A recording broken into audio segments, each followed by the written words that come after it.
Romanos 12, 11. Esse é o nosso texto. Está escrito assim: quanto ao zelo, não sejam preguiçosos.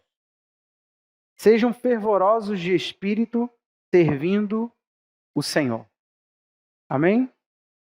Como já foi pedido ao Pai, que Deus possa usar a minha vida e falar aos nossos corações. Amém? Queridos, eu quero falar hoje no tema Sejam fervorosos. Eu acredito que esse tema ele vem como um diagnóstico de Deus para a nossa vida. Se você for perguntar para mim assim, pastor, qual a visão que o senhor tem conseguido ter a respeito da igreja, dos cristãos que você tem acompanhado? Pastorear é andar ao lado de uma pessoa, ajudando ela no caminho que ela está trilhando, e você está ali ao lado, mostrando a pessoa como ela anda de forma eficaz, correta, de forma que agrade a Deus. Então esse pastoreio, esse acompanhamento que você tem ali naquele caminhar da pessoa, isso é pastorear. Pastorear não é ocupar um cargo de uma instituição, é você poder ter influência sobre as pessoas, no caminhar, ao longo do trajeto. Então, quando eu olho para esse tema de hoje, sejam fervorosos, eu vejo um desafio, porque o diagnóstico da igreja que eu observo é que não existe muito fervor, não é uma coisa conforme é apresentada. Eu queria acreditar eu queria participar de certos contextos onde as pessoas apresentam aquilo ali como um certo fervor e ver se o fervor se traduz. Porque tem muitas coisas, presta atenção aqui, que tem até um tipo de apontamento de fervor, mas aquilo não tem vida. Passa de um espetáculo, mas não tem realidade. Você não vê vida transformada, você não vê santidade, você não vê devoção, você não vê serviço. Na maioria das pessoas que têm tido um zelo, por exemplo, evangelístico, tem a ver com algum tipo de estratégia, com algum tipo de posicionamento que o pastor assume. Ele dá um certo tipo de meta, aí a igreja trabalha. Eu me pergunto por que isso não é uma coisa que parte de dentro, que parte da devoção, da comunhão. Por que tem certas coisas que não tocam o nosso espírito, não faz a gente se incomodar e agir? Então tem certas realidades que o zelo, o fervor, o cuidado, a expectativa em se dedicar a Deus e ter um resultado a partir da dedicação a Deus, já não é um contexto que a gente pode apontar. Hoje eu posso contar no dedo pessoas que eu convivo e que eu posso dizer assim, olha, eu enxergo neles o princípio cristão do zelo. Então hoje, introduzindo dessa maneira, eu não posso somente dizer que vou pregar. Para mim, com a mensagem da palavra, o Senhor estará diagnosticando a nossa vida como igreja. Eu queria que fosse outra realidade. Eu queria que apenas a segunda parte do versículo, sejam fervorosos de espírito servindo o Senhor, fosse a nossa condição. Que a gente tivesse pegando fogo, fervendo, que tivesse em nós uma atitude viva, uma atitude de cuidado, e cuidado mesmo, uma dedicação extrema, mas não é a realidade. E ao longo da palavra aqui, eu espero que Deus nos encontre, nos ministre, em nome de Jesus. Amém? É interessante que Paulo está aqui nos conselhos gerais, é o fechamento da carta. Imagina que você está ali escrevendo uma carta para um grupo de cristãos que você não vê, aliás, nunca viu. Paulo nunca viu essa igreja reunida, Roma. A igreja dos romanos não é uma igreja que Paulo tivesse visitado, ele tinha vontade de visitar. Sempre digo isso para você entender o contexto. Paulo está dizendo o seguinte, no contexto geral, o que se espera que o cristão seja. O que ele espera que os cristãos fossem. Se você pega esse capítulo 12, a partir do 8, é aquele famoso de não dever nada a ninguém, no seu amor. Ele segue tecendo conselhos práticos da vida com Deus e da vida natural do dia a dia cristão. E nessa esperança de Paulo, daquilo que estaria presente na vida dos cristãos, ele diz: quanto ao zelo, eu espero que vocês não sejam preguiçosos. Seria, em outras palavras, assim: o que eu espero de vocês? Fervor servindo ao Senhor. Ele está dando aqui para nós uma orientação de postura, não é simplesmente doutrinária. É isso que eu aponto como discipulado. É quando o discipulado não fica olhando a doutrina de uma forma profunda, sem aquilo ser aplicável. E o que Paulo está dizendo? O que se espera de alguém que está com Deus, que anda com Deus? Zelo, não preguiça. Fervor, servindo ao Senhor. Então eu procurei trazer uma definição de zelo. Se você quiser anotar. Mas se não, guarda no teu coração isso. Olhando a Bíblia e olhando tudo que tem no contexto bíblico, zelo é fazer o que tem que ser feito no tempo e no modo certo. Se você é alguém zeloso, você faz aquela atitude zelosa dentro de um tempo. Tem um momento, tem uma contagem que indica que você foi zeloso com algo. E nós vamos ver isso pela palavra. E também tem um tempo que você perde aquele tempo, essa é a realidade, você perdeu o tempo em que aquilo seria indicado como algo que você praticou com zelo. E também tem um modo. Se você fere o tempo e o modo, preste atenção em mim aqui, provavelmente você não estará agindo com zelo. Eu estou indo bem simples nesse início, para a gente poder aprofundar olhando a palavra. Então, não faz parte do nosso zelo aquilo que nós deixamos para depois, ou por último.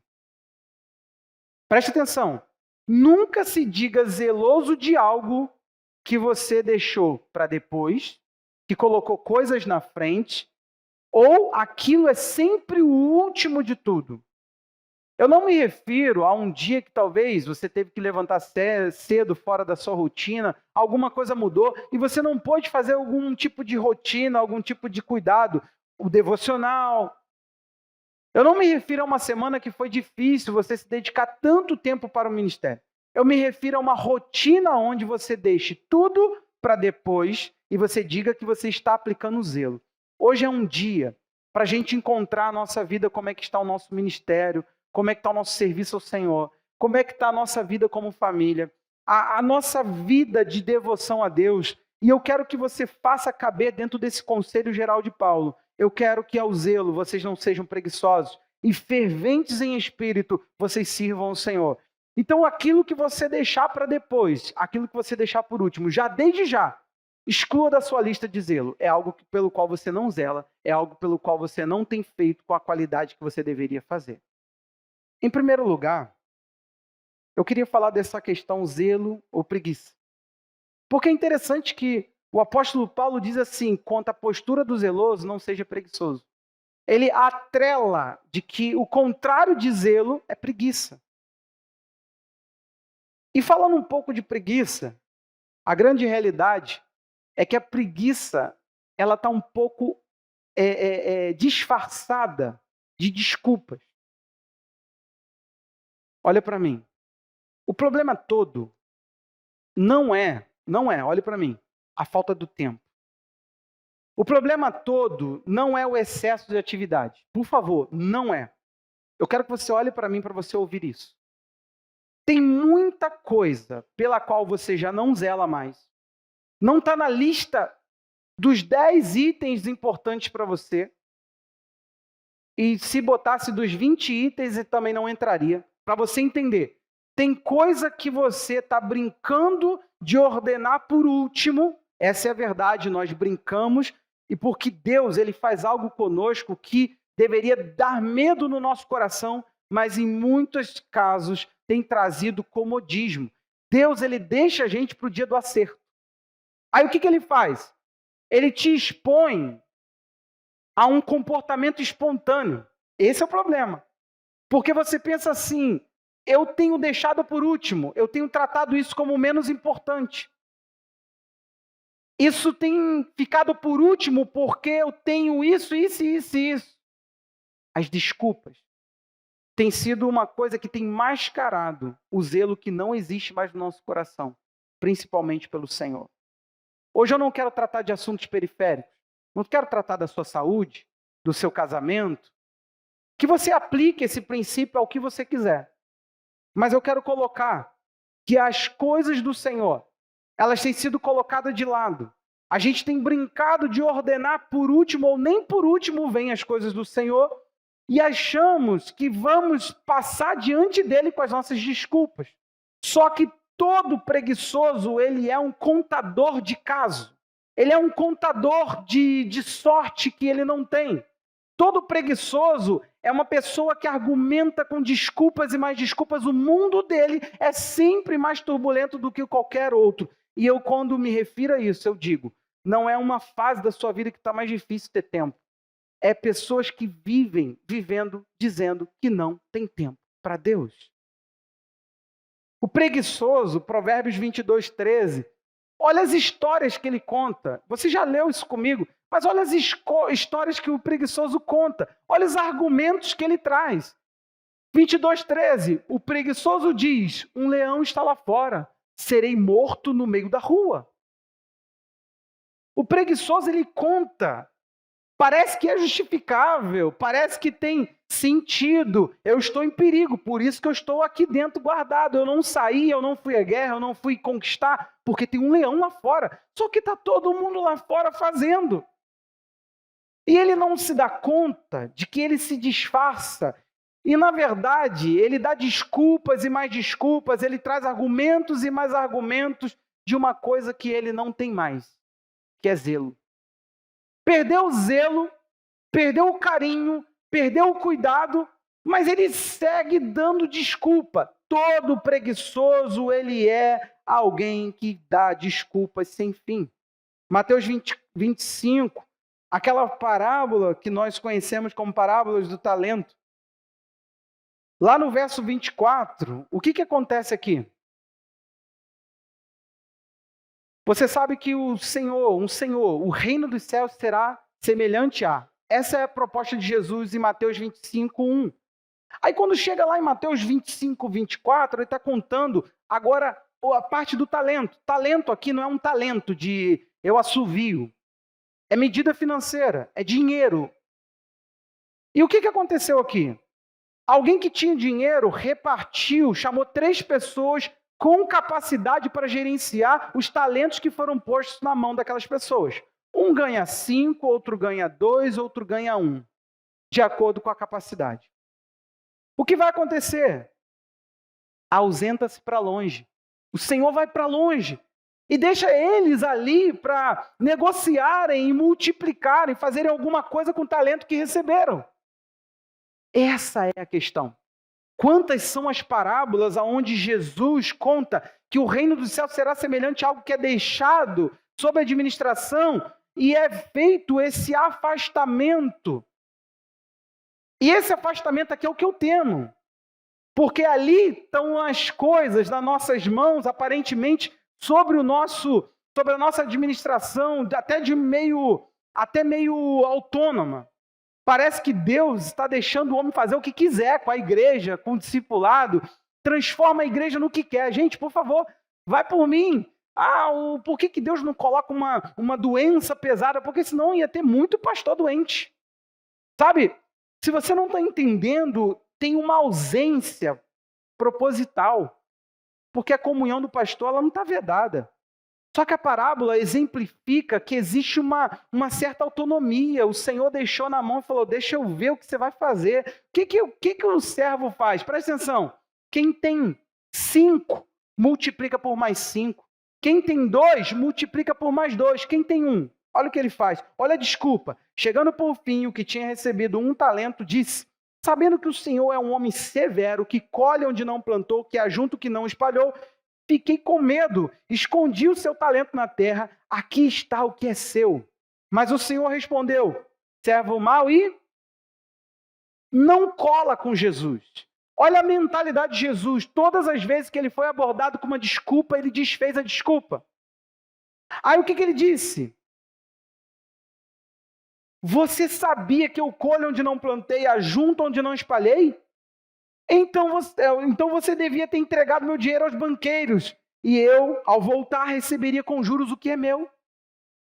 Portanto, tirem dele o talento e deem ao que tem 10. Ele não tinha 10, tinha 5. Multiplicou para mais 5. Ele falou assim, pega esse 1 e dá para quem tinha mais. Presta atenção. Eu lembrei de uma frase e fui pesquisar. Quem lembra daquele seriado Arnold, daquele menininho? Lembra? O Arnold diz uma frase muito interessante, eu lembrei dela e fui atrás. Se você quer que algo seja feito, peça a alguém ocupado. Geralmente o preguiçoso, gente, ele é uma pessoa ociosa. Você tem que entender que as tarefas prioritárias, importantes, não estão na lista do preguiçoso. Ele faz tudo que é derrota, tudo que é descartável, ele dá a sua maior dedicação. Você não vai ver um preguiçoso dedicado a algo que é produtivo. Geralmente na lista do preguiçoso não está o outro, porque todo preguiçoso é voltado em si mesmo. Todo preguiçoso sofre até de não cuidar de si, quem dirá dos outros. Então todo preguiçoso é uma pessoa que, de forma sem conter, ele conta história. Ele tira conclusão, ele elabora uma história, sabe? Eu ouvi que o Senhor é muito severo, o Senhor colhe onde não plantou, o Senhor ajunta o que o Senhor não espalhou. Quer dizer, ele está falando, você quer daquilo que você não deu? Ele falou assim, chega de desculpa. Ele não fala, eu não sou assim, ele fala, daqui, o reino do céu vai ser semelhante a isso. Dá para quem está ocupado, dá para quem tem muito, dá para quem faz mais, sabe por quê? Desculpa. Já diz o ditado, né, que desculpa, o inferno está cheio, não é isso? Ou não? É de intenção, né? Poxa. Esses ditados ruins, vocês sabem de cor, né? Os ditados bons, vocês não sabem um. É a nova versão. A NTLH desse ditado, ela diz outra coisa. Agora, presta atenção numa coisa. Você quer ver o que aconteceu com esse homem? Vamos ver o comportamento dele. Mateus, de novo, 25, 14. Agora é no momento. O Senhor deixa, vai, e olha o que os homens fazem, cada um dos seus talentos recebidos. Pois será como um homem que, ausentando-se do país, chamou seus servos e lhe confiou seus bens. A um deu 5, a outro deu 2 e a outro deu 1, de acordo com a capacidade de cada um deles. Então partiu. O servo que tinha recebido 5 talentos saiu, fala aí, imediatamente. Ele falou, tenho uma tarefa para cumprir, recebi algo e eu preciso fazer algo com o que recebi. A negociar com eles e ganhou outros 5. Do mesmo modo que tinha recebido 2, ganhou outros 2. Mas o servo que tinha recebido um talento saindo, fez um buraco na terra, escondeu o dinheiro do seu senhor. Depois de muito tempo, o senhor daquele servo voltou e fez um ajuste de conta com ele. Essa é a questão. Tá cômodo para você. Você recebe e está aí. Tem coisas investidas na sua vida, colocadas nas suas mãos, dada a você para que você faça algo com ela. Gente, essa igreja aqui, eu tenho medo de quando a gente se encontrar com o Senhor. Por que cargas d'água? Por causa daquilo que a gente entende. Porque cego vocês não são. Porque vocês não podem dizer que vocês não sabiam. Porque vocês não podem dizer que vocês não tinham entendimento formado. Porque vocês não podem dizer que vocês não tinham as ferramentas adequadas. Não há ignorância, há muito pelo contrário, há um derramar de dimensão muito mais profunda do saber de Deus aqui. Qual é o meu problema com isso? Isso não me orgulha, isso me preocupa. Me preocupa porque não é o tanto que se sabe que passa ileso, é o quanto isso fez algum sentido na minha prática com Deus, na minha prática de vida. E o que a gente vê? A gente não vê pessoas intensas por Deus, a gente vê um monte de pessoas com desculpa nos lábios. É o tempo todo. Gente, não é possível. Eu queria entender isso, que como que eu vou começar a acreditar em azar. Eu sou um pastor azarado. Todas as pessoas que são extremamente ocupadas para Deus estão comigo. E os demais estão por aí. Com pastores que passam a noite e madrugada orando e tá o povo lá orando. Aí tu pensa, não é possível, é uma cambada de desempregado. Aí o cara tem Segunda a segunda, uma agenda e tá o povo lá. Aí tu pensa, meu Deus do céu, eu boto quinta. É um gato pingado. Antes ainda tinham desculpas, agora nem desculpa mais se tem. Eu nem olho o celular, porque quando eu olho é uma desculpa ou outra, e sempre uma desculpa atrás da outra, e você vai vendo, vai falando assim, meu Deus do céu, não é possível. Tudo se tem que fazer numa igreja que tem quinta e domingo. Tem que se fazer quinta as coisas, tem que se fazer domingo as coisas, sábado não pode, outro dia não pode. É sempre no dia de culto e é sempre sacrificando alguma coisa do Senhor. Eu quero te fazer uma pergunta. Você está ciente? Por favor, olha para mim. Não estou te dando sermãozinho de aperto, não. Olha para mim, eu estou pregando o que está aberto ali. Você tem noção do acerto de conta, não tem? Eu quero saber disso. Você se considera zeloso com aquilo que você tem nas mãos? Porque se houver preguiça, querido, vai por mim. Essa autonomia que ele oferece é perigosa. Eu preferia que ele metesse a mão na minha cara e me chamasse de preguiçoso e me desse um tapa. Eu tenho medo que ele me deixe cavar buracos e falar, pô, vou pelo menos reter o que eu vou devolver. Não vou perder nada. Eu não vou fazer nada a mais. Eu não vou trabalhar por nada que ele pôs em minha mão. Mas eu vou devolver a ele, eu não vou perder. Sabe, eu temo que eu penso que dá para viver a salvação e passar para o céu, porque é isso que a gente está fazendo aqui. Se a gente não está crescendo, a gente está se reunindo aqui para dizer, pelo menos se eu ficar aqui no culto e no grupo pequeno, e não faltar os cultos, talvez até eu vou para o céu, não vou não, pastor? Dá medo porque uma medida você recebeu, alguma coisa você recebeu, e se você não faz nada para multiplicar o que você tem, provavelmente o que você tem você vai perder. Essa é a lógica do reino. Ninguém vive no reino como um desfrutante do reino, como alguém que entra no reino, usufrui do reino, beneficia do reino, e tudo é para ele, por meio dele, para ele são todas as coisas. Ninguém, não existe isso. Isso não é bíblico, isso não é cristão. A gente precisa entender que, resumindo, preguiça é um indicativo de frieza espiritual. Quando você tem preguiça para as coisas de Deus, teu espírito já não queima mais. É simples assim. Já não tem o que indica, já não tem o que te impulsiona. Porque, cara, a questão da vontade. Eu não estou sem vontade, eu não vou para o culto. Gente, a vontade é um negócio muito, muito solto, muito fraco. Quantas vezes você não tinha vontade de estar numa festa, chegou lá, tu se divertiu? Você entende isso? Eu não estou com vontade de ir para academia. Chegou lá, tu malhou do nada. Tu falou, cara, foi muito legal. Já encontrei uma pessoa lá. Pô, batemos um papo enquanto a gente fazia Quantas vezes você já não foi num evento de família que tu falou, meu Deus do céu, por quê? E daqui a pouco chegou lá e se divertiu, falou, poxa, o tempo passou, nem vi, tu queria mais. Isso é vontade, gente, é uma coisa oscilante. Agora, preste atenção.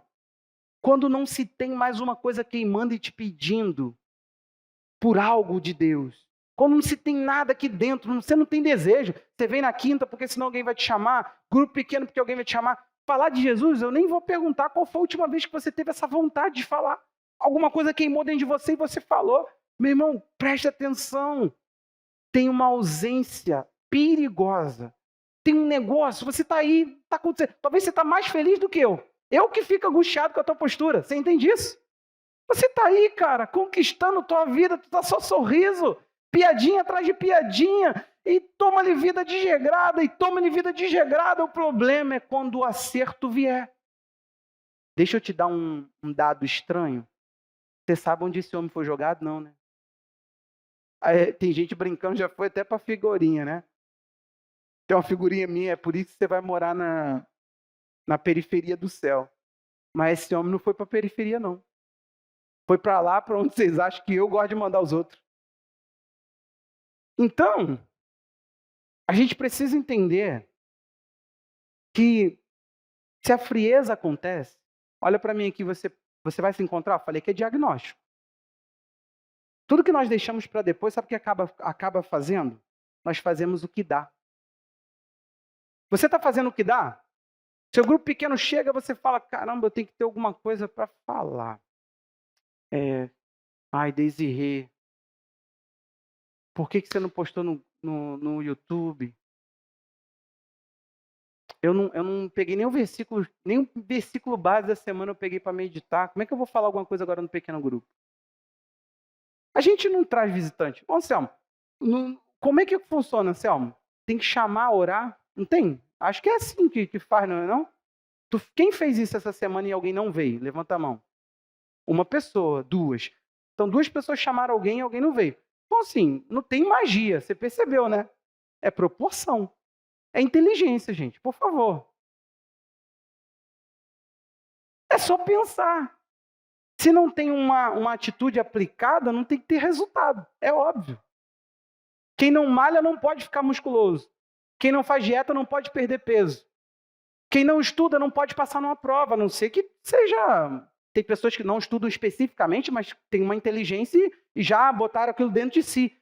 Mas se em momento nenhum você se aplicar alguma coisa, aquilo não vai crescer. Você entende isso? É o básico da vida. Agora, o que você deixa para depois, você acaba fazendo o que dá. O nosso problema é que Deus não aceita esse critério. Eu tento trazer isso para vocês. Deus tem um fator de qualidade e ele não é um vendido. Ele não aceita o que dá. Você oferece o que dá. Ele fala, eu não como. Você vai me desculpar, sabe? Eu já fui fazer visita que eu não fui lá para comer. A pessoa era assim, tudo supetão ali, na hora ali. E a pessoa fala assim, pastor, vou ver alguma coisa aqui para a gente comer. Mas no geral não é assim que acontece. Como é que acontece? A pessoa fala assim, vai lá em casa dia tal. Aí tu percebe. Tu percebe que a pessoa compra uma coisa que não estava no script do dia a dia. Eu comi um camarão outro dia aí, numa visita que fui. Eu imagino que aquela família não coma camarão, né, Anselmo e Kátia? Não come camarão, come. Hoje comeu camarão, hoje, domingo. Domingo passado. Não, era dia de discipulado pastoral, gente. Ué, quer me discipular não, Anselmo? Fala aí, é o contrário. Se ele que vai te discipular, você vai lá, né? E lá é costela. Tô entregando geral hoje. Lá é costela estilo Outback. Caraca. Ai, Deus me livre de vocês, gente. Senhor, seca, Jesus, seca. O que acontece? Gênesis 4, 3 e 4. Alguém achou que ia dar tempo e que ia fazer de qualquer modo. Lembra? Zelo está ligado ao tempo e ao modo. Por quê? Aquilo que eu deixo para depois e depois eu termino fazendo do que dá, de qualquer modo. Se modo e tempo são fatores de qualidade, que indicam o que vem primeiro, o que eu estou dedicado, provavelmente esse homem aí deve ter feito alguma coisa, né? Ele achou. Aconteceu que, ao fim de um certo tempo, não teve critério nenhum. Ele simplesmente pegou e falou, eita, vou pegar alguma coisa aqui e vou levar para o Senhor. Caim trouxe do fruto da terra uma oferta ao Senhor. Abel, por sua vez, ou seja, contrário a isso, trouxe das primícias do seu rebanho. Nasceu, separou e levou. O melhor. O que acontece? E da gordura deles. O Senhor se agradou de Abel e de sua oferta. Não preciso falar, mas o próximo verso. Mas de Caim de sua oferta não se agradou. Caim ficou muito irritado e fechou a cara. Sabe, o cara estava lá displicente, desconectado, desligado, sem aquela consciência das coisas. Gente, não. Por quê, pastor? Por que tem que ter detalhe? Porque isso indica importância. Meu irmão, tem coisa que, se você não fizer num nível de qualidade maior, nunca vai chamar atenção. Pessoas corretas, presta atenção, eu não sou uma pessoa vendida. Contei várias vezes um caso aqui. Participava do presente de todo mundo na Compacto. De todo mundo, todo mundo. Podia ser lá, vamos para a menina da limpeza. Quanto? Quanto para cada um? Estava eu lá. Tudo que era presente. Tinha mês que eu falava, meu Deus do céu, cara, daqui a pouco eu vou ter que trabalhar em outra empresa, arrumar um bico só para pagar as brincadeiras. Mas era tanto presente, toma-lhe presente. Chegou no meu aniversário, o pessoal não era obrigado a ficar assim, meu Deus do céu, dia 2 de dezembro, aniversário do Jeff. Não, esqueceram o meu aniversário. Aí, tô lá, normal, feliz da vida com o meu aniversário. Uma amiga chega, pega, Jeff, dá a nota tal aí, eu, tá.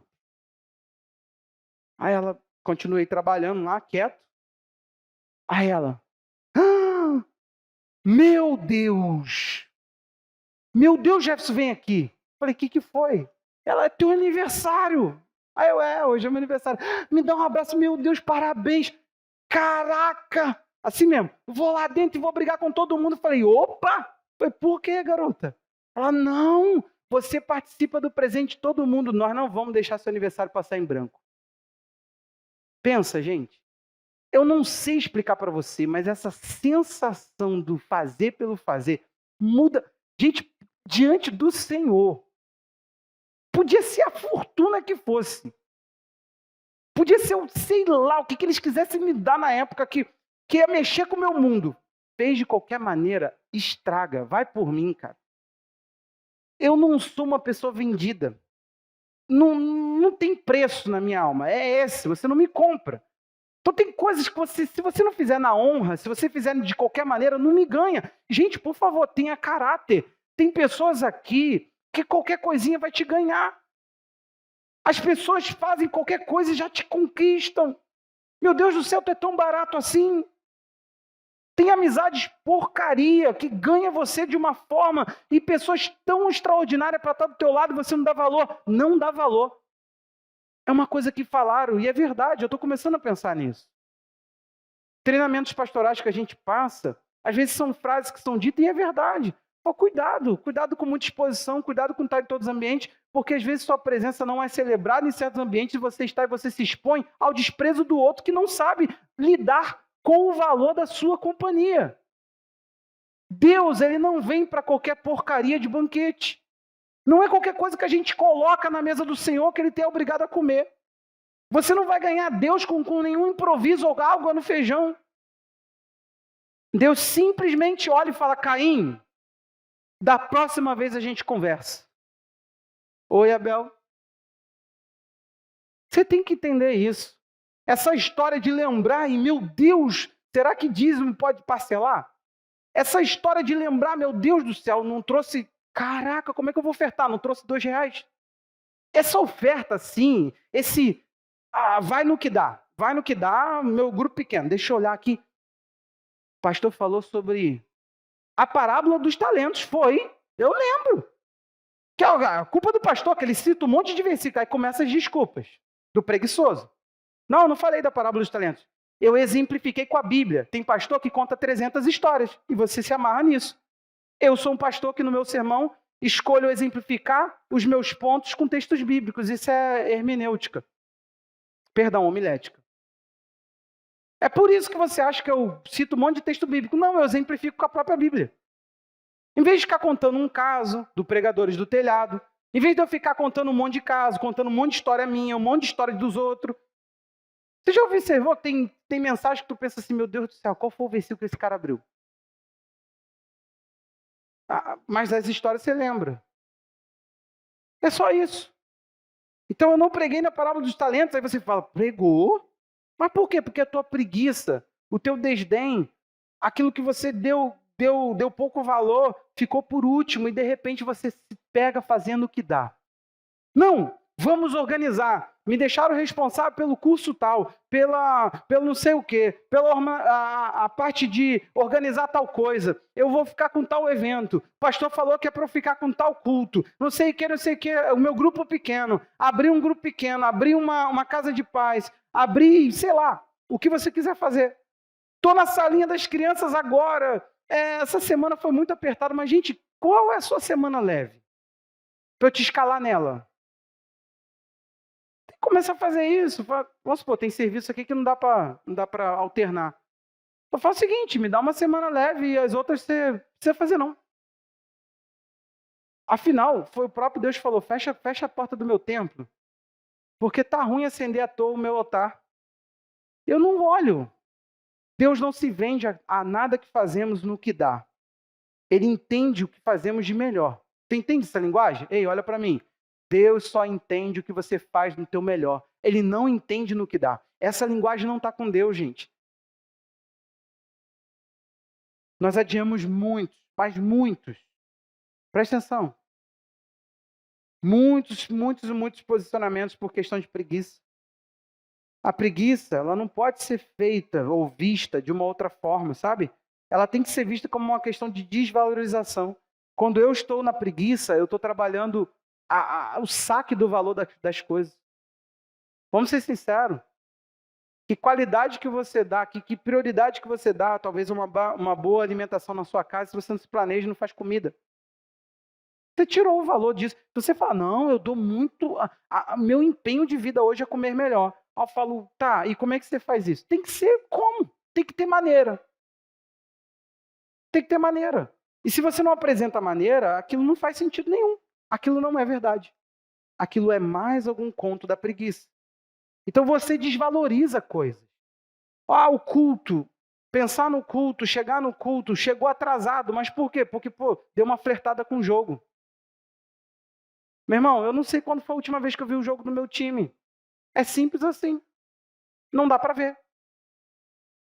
É simples. Não, assim, hoje nem tem piada. Não dá para ver. É isso. Quantas vezes o meu aniversário perdeu para o culto? E perde. É um almoço e eu vou para minha vida normal de devoção. Por quê? Porque uma vez vai condizer. Agora, entre eu e o Senhor, eu não ouso competir com Ele em nada. E culto, para mim, eu não sei o que você entende. Talvez a tua igreja, não a nossa. Vou te explicar que o teu pastor não vê culto como descartável. Eu acredito que ou você fala, o Espírito Santo não estava lá, quem foi o Jefferson, e com ele eu me encontro quando eu puder. Vamos tentar, então, ressignificar. Isso aqui é uma questão natural. Eu estou falando, você está vindo para a palestra. Quando der para você aparecer na palestra, tu pinta aí. Vamos a termos até mais... para ficar leve. Aí tu pinta aqui na igreja. Do contrário, meu irmão, que nível profético é esse que você anda? Que nível de discernimento é esse que você quer ter na vida? Que você não quer vir discernir o que Deus está falando na semana. Você acha mesmo que eu gasto o meu tempo fazendo o quê? Lendo? O que eu quero dizer é o seguinte, o meu sermão é o quê? Pesquisado? Peraí. Eu tenho que ver o que o Luciano Subirá falou, vou imitar o Luciano Subirá. Você acha mesmo que eu faço isso? Então, todo esse conteúdo que você discerne, você tenta entregar. Mas para uma igreja preguiçosa é o mesmo que nada. Porque todo preguiçoso ele é retido. Aonde ele ficou na preguiça, aonde ele não andou. Porque quem tem preguiça não anda. Ele fica o tempo todo dando desculpa para ficar fincado no mesmo lugar. Aí qual é o problema? Hebreus vai dizer, preguiçosos em ouvir. O que acontece? Ele falou, eu tinha coisas a mais para falar, mas não posso. Não posso porque você fica na preguiça do que você ouve. Qual era a preguiça? Reflexão. Qual era a preguiça? Ação. Eles estavam contidos no mesmo lugar. Ele falou, como é que eu posso fazer, como é que eu posso andar para vocês com algo mais fundo? Tem gente falando de mais fundo, gente. O mais raso tu não tá. Tu tá querendo nadar em lugares que tu não foi, o básico tu não cumpre. Então, o que a gente precisa compreender? O reino dos céus, a nossa peregrinação, a nossa experiência com ele, é chamada de busca, né? Buscar em primeiro lugar o reino dos céus, a sua justiça e as demais coisas vos serão acrescentadas. Então, se é busca, tem que ter empenho, tem que ter devoção, tem que ter alguma atitude equivalente a isso. Do contrário, não tem busca nenhuma. Isso é mentira, isso é só estar na Bíblia. Mas na nossa vida não tem sido uma verdade. Não estamos compreendendo. É isso que a gente precisa entender. O valor de Cristo e do seu reino. A gente não está entendendo que isso tudo tem um preço. A gente não está entendendo que isso tudo vai fazer a gente perder. Porque aqui na igreja é tipo assim, a gente parece até aqueles cantores. Antigamente a gente ouvia muito isso acontecendo. Não sei como é que está agora, né? Antigamente isso era um absurdo, estourava como bomba na igreja. Fulano disse que para ir cantar tinha que ter 20 toalhas brancas. Sabe? Parece isso, dona Tânia. Olha, o dia não tem que estar assim, pastor, nem calor, porque estava muito quente, e nem muito frio, porque meu filho tem frio. Aí tem que ser um dia que não esteja chuvoso, mas também não pode fazer calor. Porque se tiver sol, aí eu não consigo sair de casa. Aí tem que ser um dia que não tem engarrafamento, não pode ter jogo de futebol. Que mais? Coisa linda, exigência. Eu acho engraçado que é o mesmo carioca que quando levanta na segunda, você não pode exigir nem se vai ter lugar para você. Tu vai ter que pagar um Uber porque tu vai estar atrasado. E às vezes vai ter que ir no Uber junto com alguém que você nem conhece. Para vir para o culto não pode fazer nada. Não pode apertar nada. Não pode perder nada. Não pode falar, cara, vamos lá. A sonequinha vai ter que começar a ser cortada. Eu vou usar meus domingos para evangelismo. Vou ficar orando por pessoas e chamando pessoas. Aí vai ter momento do visitante, Anselmo. Do contrário, vai ser igual os 3 domingos passados. Paulo dá um conselho. Fervor de espírito servindo ao Senhor. Preste atenção numa coisa aqui. Para Deus, a temperatura conta. Deus, ele mede a temperatura da gente. E Paulo diz sobre fervor. Sabe que a água ela tem que atingir um certo grau para ferver. E sabe o que acontece? Apocalipse 3,15, Jesus é muito claro. Coisa mais ou menos ele não aceita. É isso que você tem que entender. Ou você vai se definir de um lado ou de outro, mas uma coisa misturada, uma coisa mais ou menos, uma coisa parecida, ele não vai aceitar. Apocalipse 3,15, ele diz para a igreja Laodiceia, se não me falha a memória, conheça as obras que você realiza. Você não é nem quente, nem frio, nem quente. Quem dera você fosse frio ou quente. Jesus é uma delícia. Quem dera, ele está falando assim, ou se você fosse uma coisa ou outra. Ele falou assim, você é o pior de tudo isso. O que você é, igreja? Ele diz, assim, você é morno. Não é nem quente, nem frio. Estou a ponto de vomitá-lo da minha boca. Extremamente ético, Senhor Jesus, um doce nas suas palavras. Eu amo como são sempre rebuscadas e cheias de misericórdia. Você já chegou para alguém e falou assim, você me dá nojo? É forte. Você já ouviu isso de alguém? Seja curado em nome de Jesus. Porque eu tenho certeza que isso não foi fácil ouvir. Já pensou alguém chegar para você e falar assim, Anselmo, tua presença me dá nojo. Caraca! Para Jesus, o indefinido é nojento. Porque é e não é. Parece, é meio termo. Não é fanático. Não é fanático. Ele falou assim, mas se fosse para ser alguma coisa do meu lado, é quente. Tem que ter a temperatura adequada. A água lá de casa não é quente nem fria. É morna. Brincadeira. Eu estava falando com a pastora. Nossa caixa d'água é exposta, né? Cara, a gente toma banho quente pelando qualquer hora. Chega agora à noite, eu vou tomar um banho quente, irmãos. Pastor tá com dinheiro para pagar. Não precisa ligar esse chuveiro, não. O chuveiro tá desligado. Desligado. Pum. O Felipe hoje falou assim, papai, mexe ali, papai, tá muito quente. Ele ficou assim, tá muito quente. Eu, não, filho, entra aí, tá? Não, tá esfriando. Eu falei, meu Deus do céu, Senhor. Não esfriou, o menino tomou banho morno. Tô doido para ir no médico, ele fala assim, tem que dar banho gelado. Eu falo, doutor, passa a receita. Como é que funciona isso aí? Aonde que se encontra esse banho gelado? Sabe? Mas eu fico pensando, né? Quando chegar no frio, não tem chuveiro lá que esquente, que lá tem dia desse assim que tá fazendo frio, gente. Sabe? Temperatura para Jesus conta. E sabe o que nós encontramos? Muitas pessoas que já passaram faz tempo. Elas já passaram, elas estão ali na mornidão. Elas ficam ali no indefinido. Deixa eu te falar uma coisa. O conceito de Atos 2 ainda está contando. Foi assim que a igreja nasceu. Nós vamos ler essa versão, a NTLH, para você entender uma coisa gostosa comigo aqui. Você sabe a experiência do Pentecostes? Quando chegou o dia de Pentecostes, todos os seguidores de Jesus estavam reunidos no mesmo lugar. O que aconteceu? De repente veio do céu um barulho que parecia de um vento soprando muito forte. E esse barulho encheu toda a casa onde estavam sentados. Então todos viram umas coisas parecidas com chamas que se espalharam como línguas de fogo. Aí ele diz, e cada pessoa foi tocada por uma dessas línguas. Olha a experiência do nascedouro da igreja. A igreja nasce com uma experiência maravilhosa. O Espírito Santo é dado uma tocha, alguma coisa tocha, e de repente aquilo vira linguagem na pessoa. Aquela linguagem vem unida à ideia de uma tocha de fogo. Deus ele não fez a igreja para ela ser fria, senão ia ser uma pedra de gelo que tocou a língua dos outros. Hein? Chama, Roberto. Fogo. Aí vem você e acha que dá para ser morno. Não, é que eu sou contido.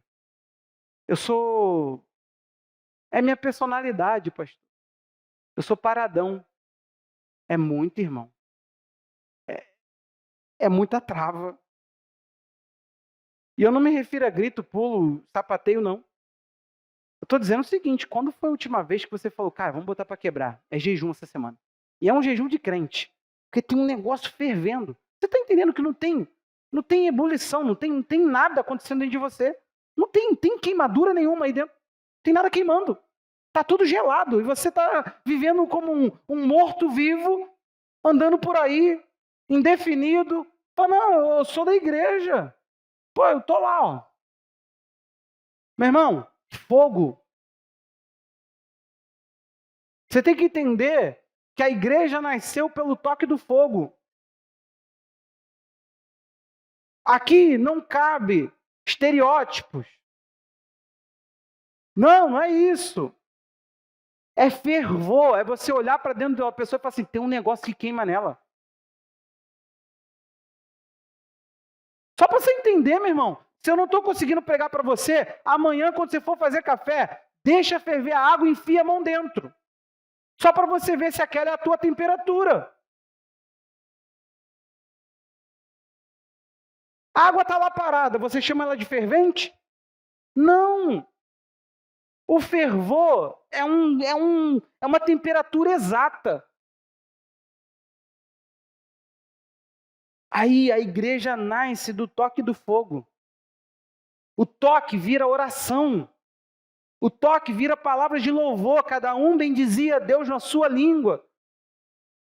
O toque vira profecia, pregação, anúncio. O toque vira, Kátia, evangelismo. O toque vira movimento. O toque vira o evangelho para o outro. Agora, um toque que você sapateia, pula, cai aqui dentro, ri e soca o muro. E depois, meu irmão, tua família não vê esse toque todo que você recebeu aqui dentro, não é nada. Passou de euforismo da tua alma. Agora, se você está incendiado, tu está incomodado com essa igreja aqui. Na boa mesmo. Se você é um fervente, eu tenho certeza que você não é um daqueles que ficam de desculpinha, falando mal um do outro, pensando o que o fulano não está fazendo. Você está pensando, meu Deus, o que a gente tem que fazer? Porque eu não aceito essa situação. A minha questão é que eu encontro o indivíduo, tá todo mundo assim, pô, tá legal, hein? E o telão? O telão ficou maneiro, hein? As plantas. Tem gente que está tão indiferente que não percebeu que as plantas sumiram. Você percebeu, irmão? A planta sumiu. Tem gente que está tão indiferente. O que é? Não tem onde a Kátia... deixa quieta aí. Deixa eu te falar uma coisa aqui. Como texto reflexivo para o nosso ano, a gente tem usado Juízes, correto?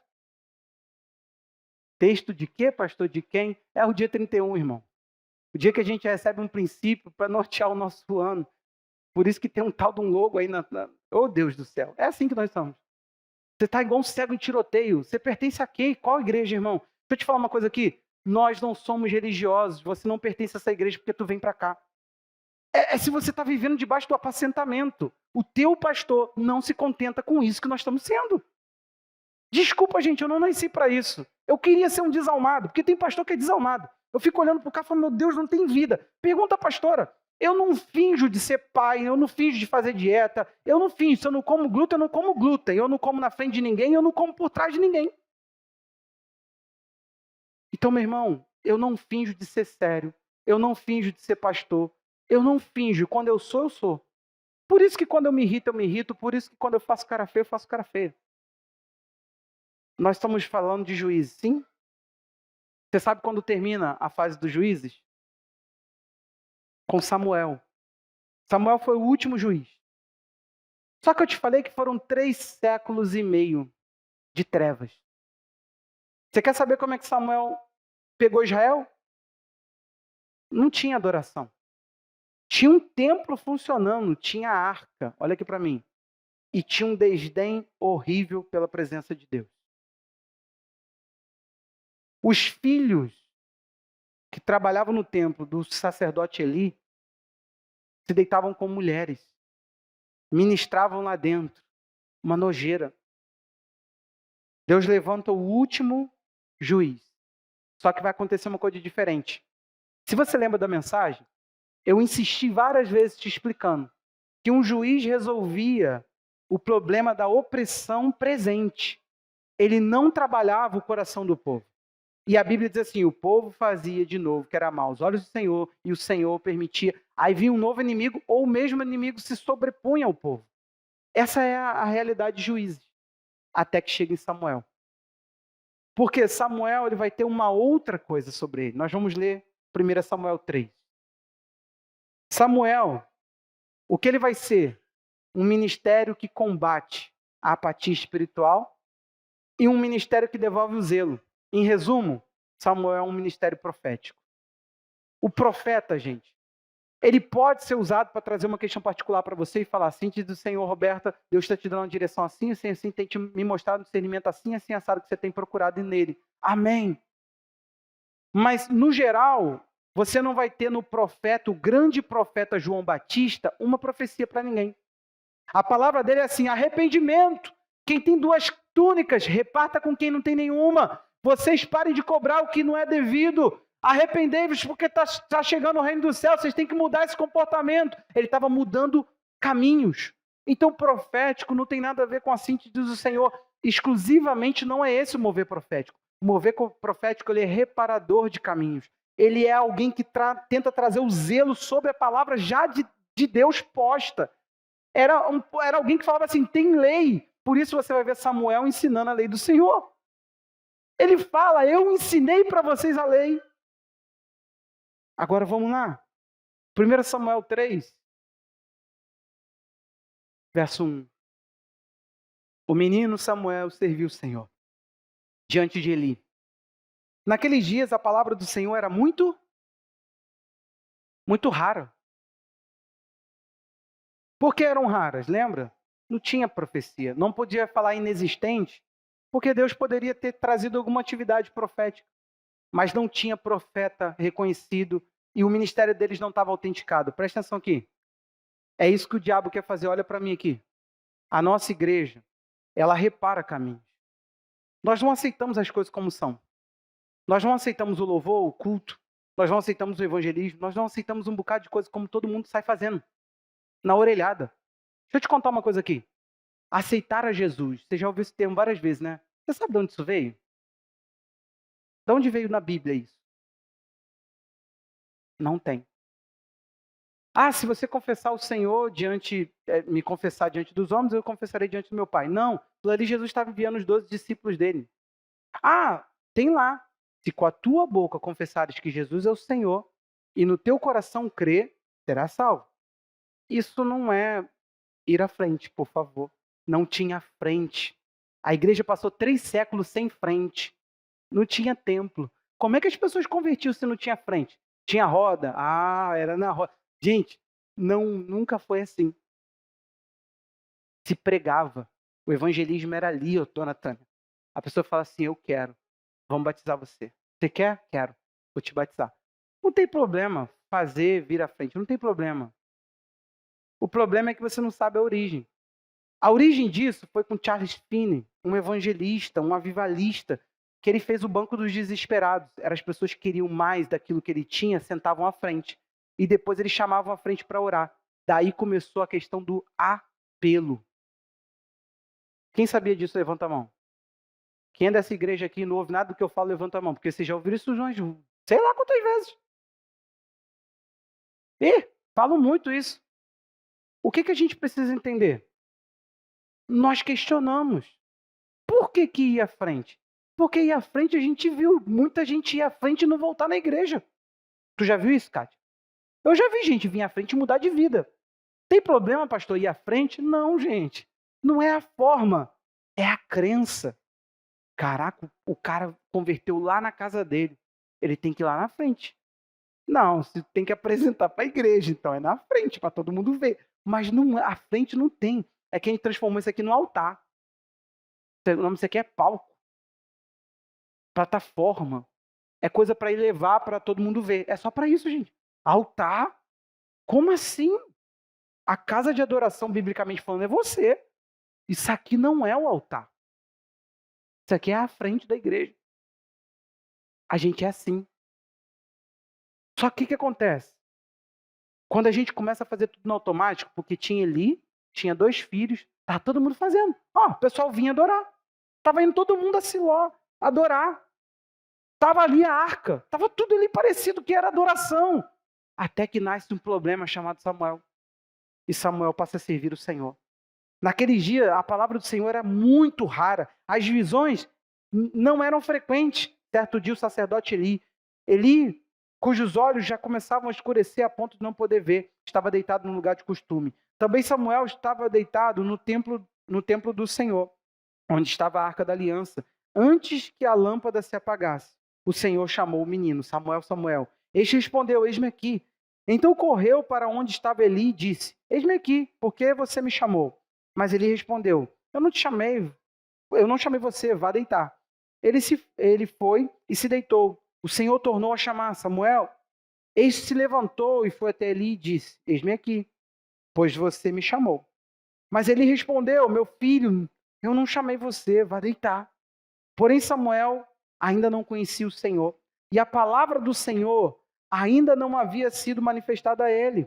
O Senhor chamou Samuel pela 3ª vez. Ele se levantou e foi até Eli e disse: eis-me aqui, pois você me chamou. Então Eli entendeu que era o Senhor que chamava o menino. Por isso, Eli disse a Samuel: vá deitar. Se alguém chamar, diga: fala, Senhor, porque o teu servo ouve. E Samuel foi para o seu lugar e se deitou. Então o Senhor veio e esteve ali e chamou como das outras vezes: Samuel, Samuel. Esse respondeu: fala, porque o teu servo ouve. E o Senhor disse a Samuel: eis que vou fazer uma coisa tal em Israel, que todos os que ouvirem ficarão com os 2 ouvidos tinindo.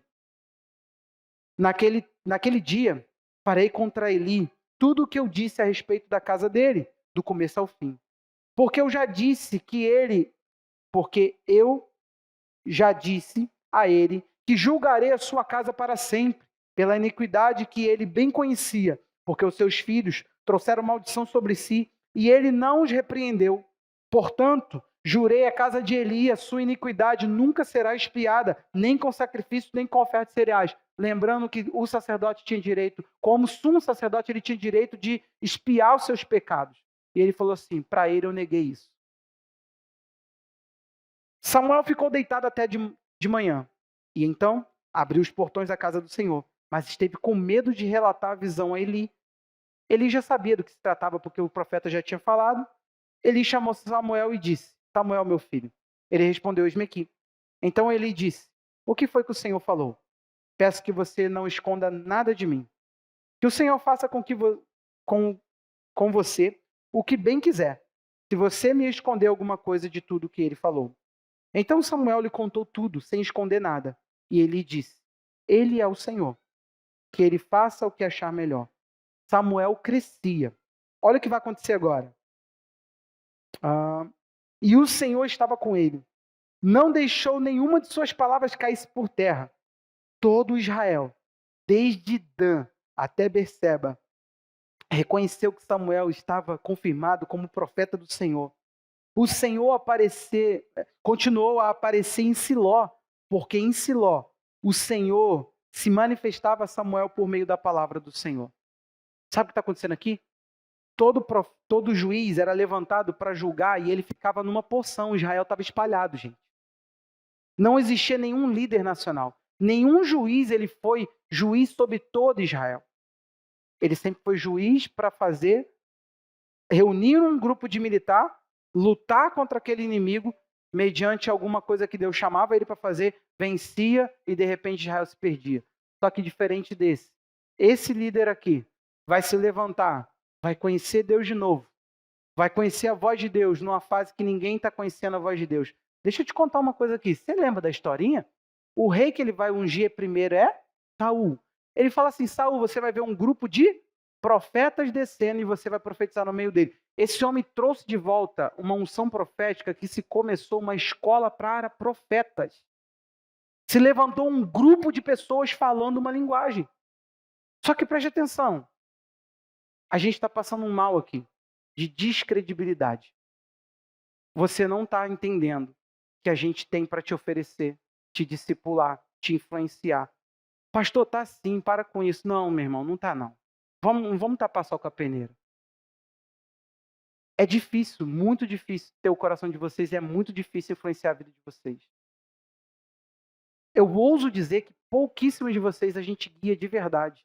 A gente reúne com vocês, mas orientar, ou conduzir o passo de vocês, eu não tenho essa ilusão. Isso me faz mal porque eu não sei fingir. Eu não sei fingir de ser pastor. Eu não sei dizer assim, eu sou o pastor dessa igreja. Como eu disse, por muitas vezes eu falei, Senhor, me faz igual esse cara. Eu já vi tanto pastor iludido, cara, faz igual ele. E eu conhecendo as ovelhas do cara lá no bastidor, e falando horrores, e dando descrédito, e me metendo malho, e trazendo palavras pesadas. Então, desculpa, de coração mesmo. Não é desabafo, por favor, eu estou bem. Pode ficar tranquilo, eu estou bem. A minha questão é falar a verdade. Nós estamos passando por um momento onde o zelo esfriou num nível, se não corrigir, a coisa vai ficar muito ruim. Você entendeu? Se daqui para frente você não fizer algo diferente, vai por mim, meu irmão. Daqui a pouco você vai estar metendo malha em mim, mas fica tranquilo, essa parte eu já sei viver com ela. Eu só não sei viver olhando para alguns aqui no mundão. Porque eu descobri que não existe supercrente. As pessoas que você olha hoje, eu só sou uma pessoa que busca Deus, gente. Se eu sair dele, eu tenho um potencial maligno de você olhar e falar assim, caraca, eu era pastor e pregava aquelas coisas. Gente, o que me sustém é Deus. Você não entende isso, não? Então olhe para mim, por favor. O que eu não posso? Brincar de ser seu pastor. O que você não pode dizer? Você não pode me apontar como seu pastor. Sem falar, eu quero ser conduzido por você. Eu quero que você olhe para a minha experiência espiritual e me ajude com ela. Eu não vou mandar, eu não vou pegar teu pé e vou ficar fazendo... Não é isso, não. Eu vou olhar para os teus passos e vou pegar a palavra e vou iluminar. Ó, lâmpada para o teu caminho, lâmpada para os teus pés, luz para o teu caminho. Vamos? Ó, vai vendo. Tá vendo? É assim que anda. Só que se você está orientando quem não está te ouvindo,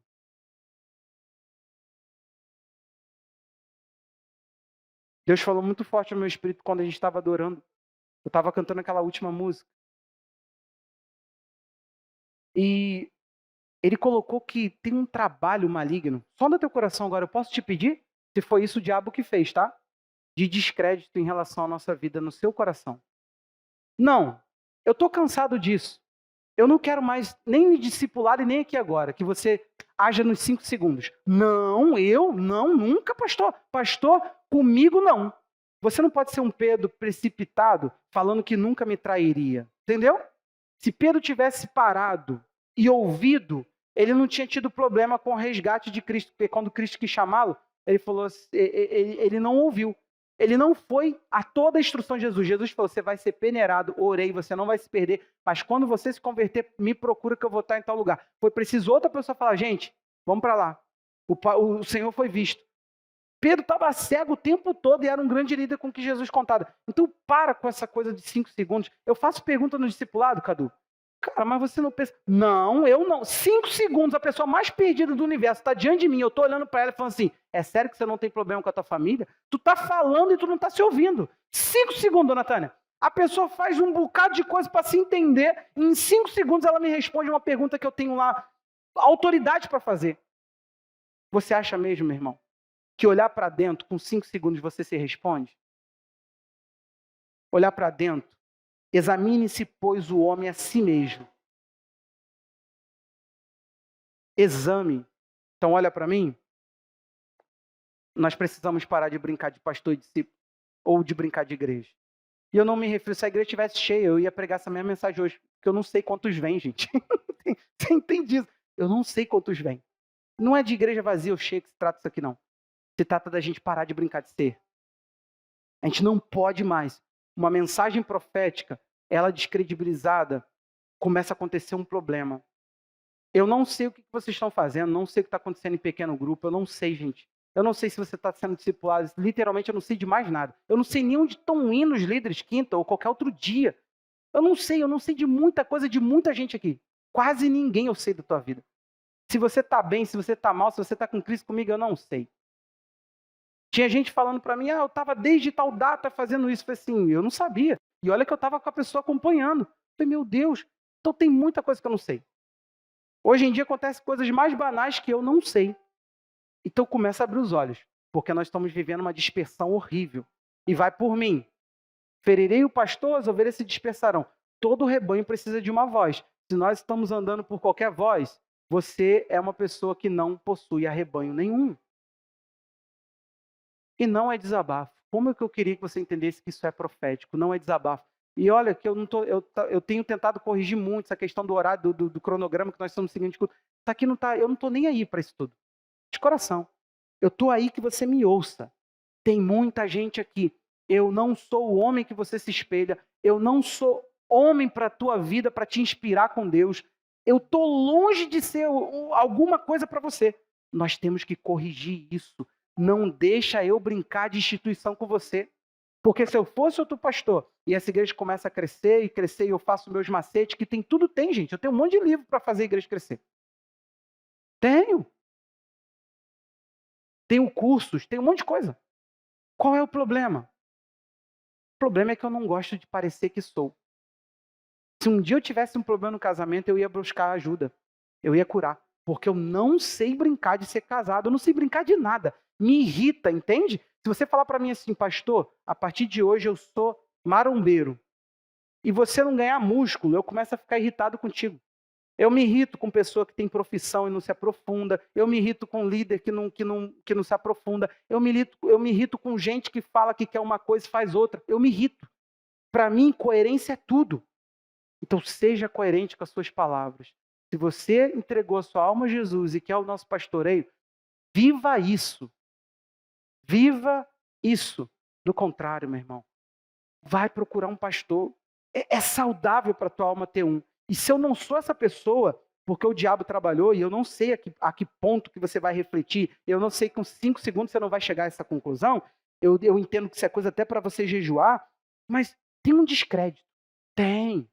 Você não está entendendo a grandeza do que você está vivendo aqui, não. Desculpa, isso é a voz do Senhor teu Deus. Isso aqui não é a palavra do teu pastor. Você não está entendendo o que acontece nessa ajuntamento. Você não está entendendo do que você está comendo. Você não está entendendo. Vai por mim. Você está ouvindo A e o assunto está no B. Jesus está falando no Espírito, você está entendendo na carne. Tem muita coisa que você não está vivendo.